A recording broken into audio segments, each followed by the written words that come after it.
Well, what's very important, of course, with us especially being in healthcare, is that you have to provide value to society. At the end of the day, trust is a core element to ensure that that's a sustainable enterprise. And when you're looking at profit, it's not about generating that short-term quarterly profit, but really looking at building a sustainable business, which in turn will yield to sustainable profit margins.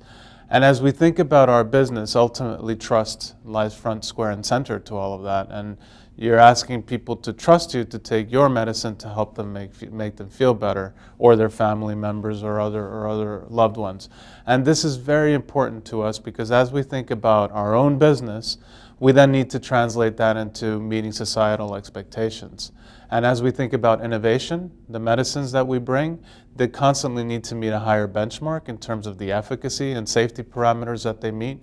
We need to make sure that they're priced competitively, but also at an affordable price in line with the local realities of that marketplace so that patients can afford them and ultimately be able to benefit from those medicines as well. We're also looking at developing, for example, malarial vaccine, which today affects mainly sub-Saharan Africa. And we know, of course, that it's quite difficult to access this patient population with traditional Western European or US pricing models. So we sell at cost so that we're able to give that benefit to patients and make a huge dent in what is today's the #1 killer, which is malaria. So how we think about defining healthcare and what we think about in terms of how we could give that back to society is very important, and building trust always as we look at this. Other very important changes that we've made to our business model is the way that we look at how we engage with healthcare practitioners. Today, the traditional model that the healthcare industry uses is that it will pay healthcare practitioners to speak on behalf of those companies to cascade the science. We decided that we don't want to do this because we feel that that potentially may lead to a conflict of interest.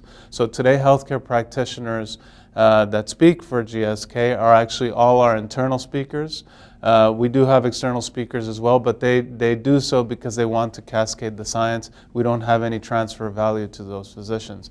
And that's, again, very important for patients because when they know that when they receive, in our case, a GSK medicine, they know that everything that was done for them to receive that medicine was based on high-quality science, was based on transparency in the information, and an absolute patient focus, which is very, very important to us.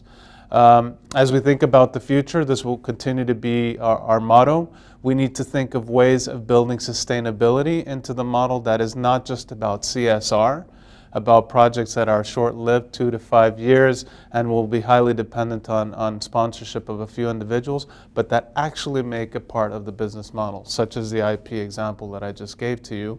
Or even when you think of countries like India, where today, if we look at GSK globally, 1% of our sales are coming from India, but it's 30% of our volume.